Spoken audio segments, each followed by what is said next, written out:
Well, it was the 23rd of December, 1972, and I was living at the time in a little house on the river in Arlington, and I was looking for some riverfront property to buy, and I spoke to a realtor in Mandarin, and she said, I don't have any riverfront I can show you, but I can show you a nice piece of woods. And so on the next day, the 24th of December, we came out here, and there was a path from Marbarn Road running about a half a mile through the woods. It was a very narrow path, and we came out on the farmhouse, which looked like it was about to fall over. Still looks that way, dear. and the realtor took us into the woods back here, and of course we couldn't really go in. We weren't dressed for it, and it was full of vines and impenetrable. But the price of the 11 acres and the farmhouse was $40,000, and we came out the next day, which was Christmas Day. Christmas Eve, dear, that's when we came. Well, the first time we came, Oh. and then we came out on Christmas Day, and made an offer of $36,000, and that offer was accepted. We financed the property with a mortgage of $28,000, and we paid $8,000 for it. And of course, the house was a mess. There was, of course, no air conditioning. No central heat. No central heat. A couple of fireplaces. The electric bulbs were hanging from the ceiling, just bare bulbs, and extension cords ran all the way to across the ceiling, down the wall. It was. So what we did was we bought a sofa, a 6-foot wide sofa bed that fit into the little room in front of where my office is now, and when you pulled out the bed, it took up the whole room, and so that's where we situated ourselves while we were rehabbing the house. Okay. And all 4 boys lived there by themselves in the summer. I think they had an interesting summer camp, so to speak. I was still in graduate school, and I guess Connie slept here, or did you sleep over at Clifton? No, we slept here. Well, the first wedding was ours, which was 1974. 1974, and we got married in the farmhouse because that's all there was, and we didn't have a tent, and it rained. Yeah, actually we planned to get married under the big old pecan tree, but about 30 minutes before the wedding, the skies opened and let loose a big one, and so we were in the farmhouse with the rain on the tin roof. You could hardly hear yourself in there, and people all over the porches and hanging out the windows. Basically, we had a lot of people and a lot of rain. And then the rain cleared up, and we all went outside and had a party.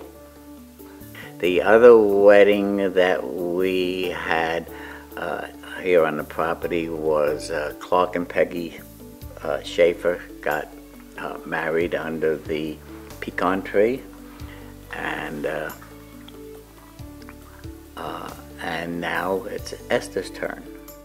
Esther is my one and only our one and only granddaughter, and she lives in New York, and she was born in the farmhouse, which if he ever ran for president would be a good... I don't think that's Esther's style, dear. But she loved it here. She used to get in trouble, though, because she would run away from home. Not exactly run away, but she would leave to come to Missy and Connie's house without telling her mother, who would get very upset. She would have to go to the thinking step because she didn't tell Karen she was leaving. Well, when Esther was born, David and Karen had moved here from San Francisco. And they lived in the farmhouse because we were living in the new house by then. And Esther came along, and she was such a great gift. She was the first grandchild in the family, the first girl in a long time. And she and David and Karen lived in the farmhouse till she was about 5 years old. And she would come down here and play. She and Josh were best friends. The nicest thing David ever said was that he and Esther share a brother. That's our son, Josh. We started to build what we called the ashram because the farmhouse got a little crowded with a lot of the boys in it, and we wanted a place to have some privacy and to relax and enjoy the woods. So we built the ashram, which was 22-foot square, 484 square feet, and very private, and facing on the woods. And then after Josh came along, it was too small. I remember one morning we were up in the loft in our bedroom, and we had a little portable crib for Josh down at the bottom of the stairs. And Josh was at the crib going like this. Conrad looked at me and he said, "I think we need more space." So we built an addition to the house. We decided to keep the ashram as a private place, and built the house next to it, adjoining it, and this one was all of 800 square feet, and it turned out to be too small also. Josh got too many toys. He outgrew his new room. So, and the dining room would only seat 4 or 6. So we added on this room and a guest room upstairs and a room for Josh and a bathroom, and that took us until 2003, when we decided that we would stay here as long as we could, and therefore we needed a bedroom on the ground floor, and so we built another addition, the third addition to the ashram, or the fourth addition altogether. And so we built the bedroom, expanded the kitchen, and still kept the ashram as it was. We started off with 11 acres, and we ended up with 17 acres. At one point we had 20 acres, but we sold off a few acres to our neighbors up the hill, and with the provision that they couldn't build on it. And so we now have 17 acres, most of which are woods, other than the field. And we still have our privacy. We used to call it playing Monopoly, because once we moved to Mandarin, it suddenly became a hot place to live. and State Road 13 was 2 lanes when we moved here, almost nothing there. With no lights, No traffic lights. no neon signs. Not even a real grocery store. But now it's, what, 6 lanes and very busy and all full of houses. So we feel lucky that we were able to get this much land and to keep it and preserve it. When Esther and Matt decided to get married, finally, I made the suggestion that they get married here. And Esther's response was, well, we don't want to impose upon you, and it would be a lot of trouble.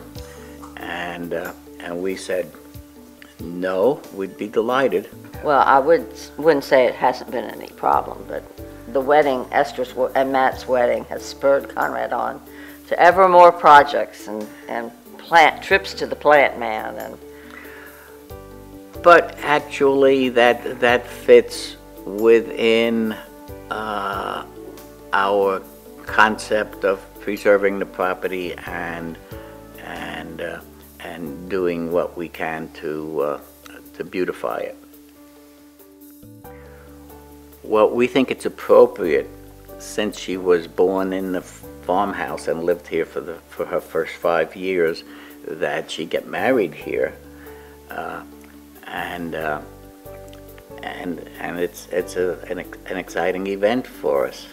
After we finished building this house, the new house, we had the farmhouse, and then all of a sudden, all these boys left. My brother was living here in his house in the woods, and David and Doug and Dean and Dan all went off to school, and so we had the farmhouse, and we didn't need 2 houses for 3 people. So we actually rented the farmhouse out for a couple of years, but we weren't particularly happy with the results of that. And then David and Karen came to our rescue. David decided he wanted to come back to Jacksonville, and he and Karen lived in the farmhouse. They started their photography business there, and then, much to our great delight, Esther was born. And she lived there with them until she was about 5 years old.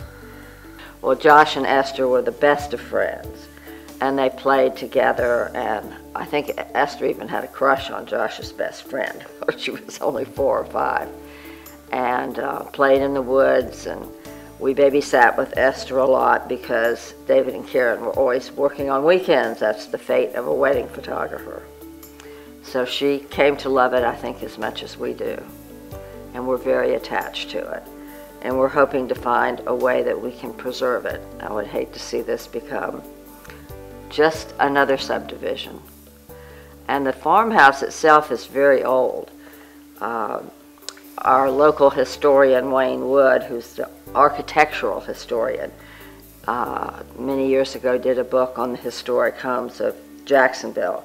And he told us this is probably one of the oldest houses in Jacksonville that's still standing. 1878. 7. Yes. Okay, yes. so 1877. With Josh. And that's only 12 years after the Civil War ended. Well, we've always been very attached to this place and felt that it was very special. And even more so as we watch Mandarin develop all around us. And so we've been looking at considering ways to preserve the property.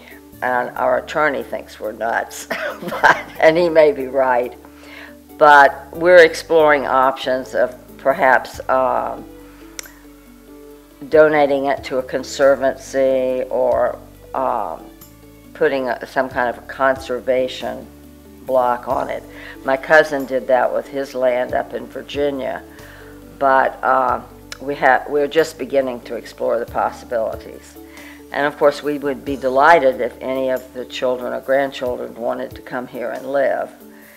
And we've talked to Esther and Matt about it a little bit. I don't know if that's a very realistic expectation because Matt's such a high-powered research guy in the finance industry.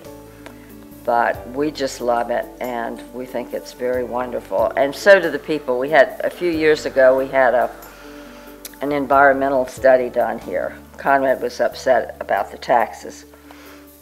So we had somebody come out and do it, and we found out that a lot more of this land is wetlands than we thought.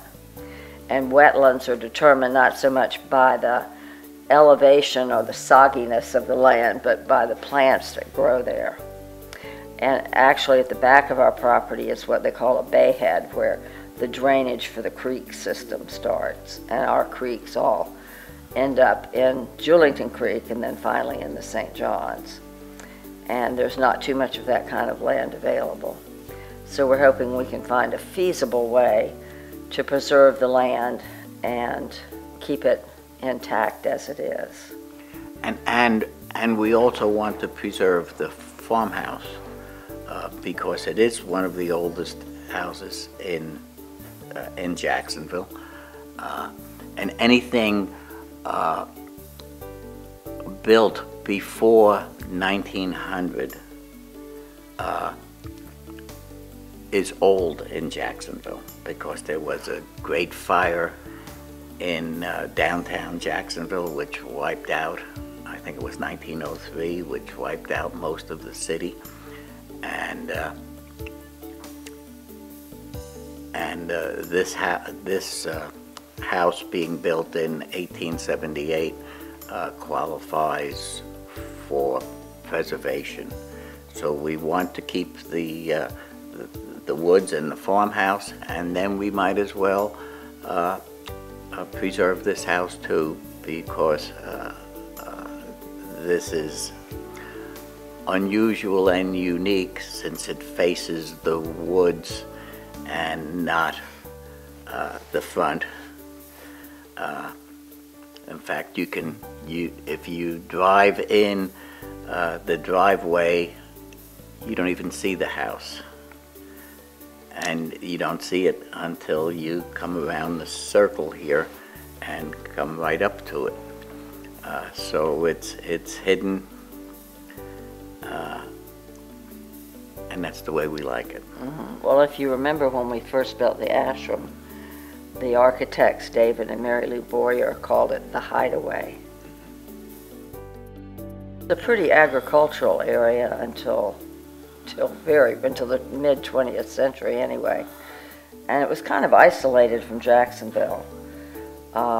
But the artists, there were some artists out here who came, I guess, after 1950, and there were several people that we knew. One was an old gentleman, he was quite a character, named Charlie Brown, and there was another art pioneer who lived out here who was a buddy of Charlie's. Her name was Memphis Wood. And Memphis was an old maid, she never married, and she was largely responsible for starting an art program in the Duval County schools, and she did wonderful work, especially in fibers, and she lived out here, and it was still very country when they were here, when we first came. On the St. Johns River, Delius was a composer whose father didn't want him to be a composer, who wanted him to be a businessman like he was, and so he shipped Frederick Delius off to Florida to do a citrus farm, and Delius still composed music, and he got along very well with the natives that were here, and including a lot of black people, and his music is very beautiful and evokes Florida at the time very, very nicely. Mm-hmm. and we love listening to his music. And one person we have skipped who is really very strongly associated with this area was Harriet Beecher Stowe. And her father and her brother were big abolitionists and preachers. And after the Civil War, she came here. Mostly people from the Northeast came here in the winter for the weather and maybe for their health. And they started schools for the black children. And there's a community center in Mandarin which has her name, and that was actually a church originally, I believe, that she had started. So there is a long history here. Many years ago, we attended an art show at the Jacksonville Auditorium, and we found this wall hanging by Nellie Lynch, and we liked it. We didn't really know why. And we bought it, and it's called Another Bend in the River. And it turns out that this is the St. John's River. This is Mandarin. And this is Julington Creek down here. And our property is right about there in the center of it. Oh, it's purple, dear. And never noticed that before. yeah, and so actually we're right about over here, and you can even see the two branches of the creek that runs into Julington Creek and then into St. John's River. And so another coincidence, but we bought a wall hanging that has our property at the center of it, and that makes it very special. And when we built this in 1980, when we built this section in 1980, I found some swamp maple, which is very unusual, and at a sawmill near Gainesville, and all of the walls in this room are made out of that wood. This furniture came from Melissa's uncle, who back during World War II was stationed in the Philippines in the diplomatic corps, and we ended up inheriting this, and it's beautiful and not easily replaceable. And Melissa? I don't have anything to add to that. Okay. Well, your Easter lilies have just flourished here, dear. They're everywhere now. Well, these crinum lilies were all around the side and the back of the farmhouse, and over the years I've transplanted them all over the place and used them on other properties too, and they really like it here, and they're all over. We also have lots of camellias. We've kind of collected different species of camellias. And some of them have gotten bigger than we are, dear. Yeah, but they're not blooming right now. No, they don't bloom now. And Buddha here is one of our touchstones, and it came from an old house that was behind May Cohen's department store. We got it at the salvage yard, Burkhalter's. We kind of like her. So her original home is no longer. And let's look over here. Oh, with the sculpture. We should talk about Danny's sculpture. Our son Dan is an artist, and at one point he spent a year in Italy, in Carrara, working on marble, and he did this sculpture, and so we really like it, and it's found a home here in the middle of this little circle, and there's lots of other Danny work around Inside and out. inside the house and outside, and we'll show you a little bit of that as we go. Another one of our favorites is a Danny sculpture of Beethoven, and I love Beethoven. I love his music, and I like the sculpture, and so we've made a place for Beethoven, as well as the angel here who looks after us. You want to talk about the angel, Melissa? No. I used to collect angels. I kind of collected just about everything. That's why there's so much stuff here.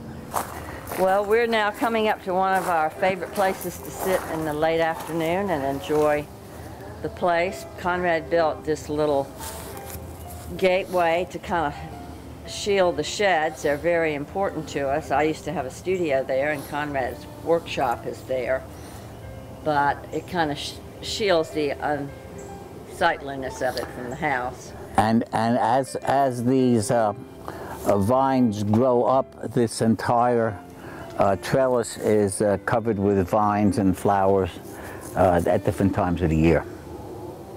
And we have our nice old wrought iron furniture, some old, some new, very southern. And it's a good place to sit and relax and then admire Connie's garden. And our house is very unusual. At one time when our son Josh was in first or second grade and was asked to by the teacher to draw his house, and he was unable to because it's all angles and different directions. She thought there was something wrong with Josh because he couldn't draw his house. No, it's not your typical box, is it, dear? No. And it's situated in the beginning of the woods, and we've got magnolia trees, big oaks, wild cherries, wild plums, and we just love it. When we found this house, these walls were plasterboard, and the plaster was falling off the walls, and so we covered the walls in paneling, fairly cheap wood, and it's held up for some over 40 years. Mm-hmm. And over here are Melissa's ceramic work, and for a while she used the 2 rooms in this house as her studio, and did all of the ceramics that you see. And you want to talk about the Lenny figures? Well, as I said, I'm a collector, and I have this friend who's 92 now, and she is a crusty little old German lady. She's quite cute, and she makes everything out of recycled materials. And so, and one of her creations are these whimsical little animals, and I have a whole collection of them up here that she made, with the one exception of the Yoda. And for one of Conrad's 60th birthday, somebody made him a card where they put Connie's face with Yoda's ears. And so we have called him Yoda ever since. And so I have a little collection of little Yodas. But I love Lenny's animals, and Conrad painted the picture above the mantel. He had a period where he wanted to paint, and then various things that we've collected over the years. And the furniture, this is from my aunt, this lovely sofa, and this is one of the pieces they had made in the Philippines. The chair that David is sitting in is from when we owned the Potter's Wax Museum very briefly. In St. Augustine. In St. Augustine. So there are just all kinds of little bits of memories in here. And of course we have lots of good memories of being here. It was quite fun when, I call it my Snow White period, when I lived in the woods with 7 little men. They weren't all little. No, they weren't. Some of them were pretty big. My brother and the 5 boys and Conrad. And we had lots of great times cooking meals for everybody, and everybody in the kitchen cooking and cleaning and doing Saturday Night Live routines. It was a real clubhouse in those days. And we also had a dome back in the woods then, which is since disintegrated. Conrad and some of our friends built a geodesic dome